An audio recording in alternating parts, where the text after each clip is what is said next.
শিক্ষামন্ত্রী ব্রাত্য বসু জানিয়েছিলেন শুক্রবার চাকরিহারা শিক্ষকদের সঙ্গে বৈঠক করবেন। এদিন অনশনরত শিক্ষকদের দাবি তাদের আমন্ত্রণই জানানো হয়নি। শিক্ষামন্ত্রী ব্রাত্য বসু জানিয়েছিলেন আজ চাকরিহারা শিক্ষকদের সঙ্গে তিনি বৈঠক করবেন। তবে অনশনরত শিক্ষকরা দাবি করছেন যে এই বৈঠকে তাদের আমন্ত্রণই জানানো হয়নি।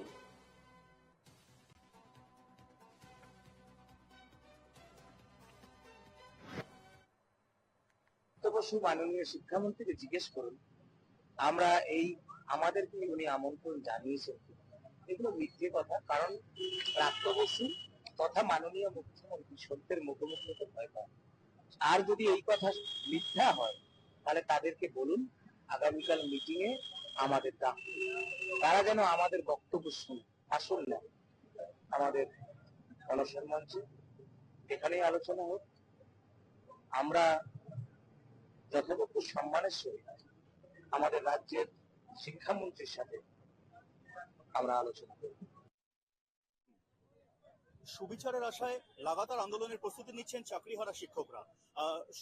সুপ্রিম কোর্টের নির্দেশে সম্প্রতি যে 26,000 শিক্ষকের চাকরি গেছে তারা কিন্তু এখন স্কুল সার্ভিস কমিশনের সামনে এসে টানা একটা রিলে অনশন ধর্মঘটের একটা প্রস্তুতি তারা নিচ্ছেন এবং এই মুহূর্তে তারা দেখুন রাত্রে সারা রাত্রি আন্দোলন চালিয়ে যাওয়ার জন্য প্রস্তুতি নিচ্ছেন। এখানে মঞ্চ ফুটপাতের মধ্যেই কিন্তু তারা কাপড় পেতে তারা বসার ব্যবস্থা করছেন এবং আমরা দেখতে পাচ্ছি যে পাশে আরো অনেকে বিভিন্ন জেলা থেকে এসে উপস্থিত হচ্ছেন এবং প্রচুর শিক্ষকরা তারা আসছেন।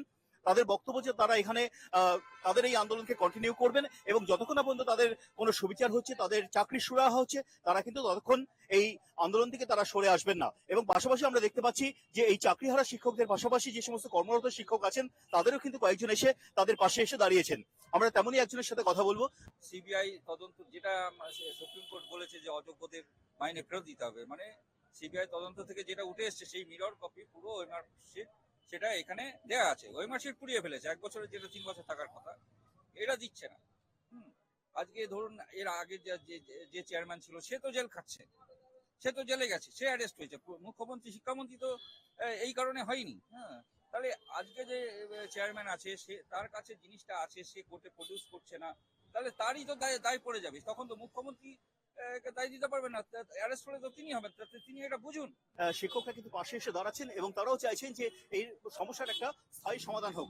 আমরা একজন ম্যাডামকে পাচ্ছি যে তিনি কিন্তু এই 2016 সালে যে যারা চাকরি পেয়েছিল এবং সুপ্রিম কোর্টের নির্দেশে সত্য যাদের চাকরি গেছে তেমনই একজনকে আমরা এখানে দেখতে পাচ্ছি। আপনাদের প্রতি একটা দিক থেকে একটা অভিমান উঠে আসছে যে কেন বিদ্যুৎজনরা চুপচাপ রয়েছেন, এ বিষয়ে আপনার কি বক্তব্য? একদম তাই, যে আমরা যখন এর আগেও এখানে অভয়া কাণ্ড হলো আমরা সবাই রাস্তায় নেমেছি, দেখেছি বিপজ্জনেরাও রাস্তায় নেমেছে অনেকে, কিন্তু আজকে যখন শিক্ষক সমাজের সাথে একটা অন্যায় হলো, এত বড় অন্যায়, তখন আমাদের পাশে আমরা কেন কাউকে পাচ্ছি না, কেন পাবো না? আজকে আমরাও তো শিক্ষক, আমরা যারা যোগ্য শিক্ষক তাদের প্রতি কেন যারা আমাদের বিশিষ্ট রাজ্যের জনেরা রয়েছে, এই রাজ্যে যারা বিভিন্ন ব্যাপারে কথা বলেন, বিভিন্ন সময় বিভিন্ন ইস্যু নিয়ে, আজকে কেন তারা আমাদের জন্য রাস্তায় আসছেন না, কেন আমাদের পাশে এসে বসছেন না? পাশাপাশি আমরা দেখতে পাচ্ছি এখানে কিন্তু একজন শিক্ষক, তিনি যোগ্য শিক্ষক বলে তারা অবশ্যই দাবি করছেন এবং তিনি কিন্তু তার যোগ্যতার নিরিখে তিনি চাইছেন তার চাকরি যেন সুরক্ষিত থাকে এবং তিনি অনশনে বসেছেন। যতক্ষণ না পর্যন্ত তার এই সমস্যার সমাধান হচ্ছে ততক্ষণ কিন্তু তিনি সেই অনশন কর্মসূচি চালিয়ে যাবেন। কিসের জন্য আপনারা আন্দোলন করছেন? আমরা মূলত কাল থেকে আমরা অবস্থান বিক্ষোভ শুরু করেছি, আজকে অনশন শুরু করেছি। আমাদের যে যোগ্য শিক্ষক শিক্ষিকা শিক্ষাবন্ধু যারা রয়েছে তাদের যে সুপ্রিম কোর্টের রায়ে যে চাকরি হারা হয়েছে তারই প্রতিবাদ স্বরূপ, এবং আমরা যে এসএসসি অফিসের সামনে যে সেদিকে অনশনে বসেছি, মূলত নিয়োগকারী সংস্থা হচ্ছে এসএসসি, তিনিই আমাদেরকে বাঁচাতে পারে। আমাদের দৃঢ় বিশ্বাস যে এসএসসি একমাত্র নিয়োগকারী সংস্থা, তিনি আমাদেরকে বাঁচাতে পারে। এবং ওনার কাছে কালকে স্বীকারোক্তিও করেছে যে মিরর ইমেজ আছে এবং সেটা কমিশনের ওয়েবসাইটে পাবলিশ করুক এবং যোগ্য অযোগ্যর যে পূর্ণাঙ্গ তালিকা সেটা রেডি করবে এবং সেটাকে রিভিউ পিটিশনের আকারে নিয়ে যাওয়ার জন্য।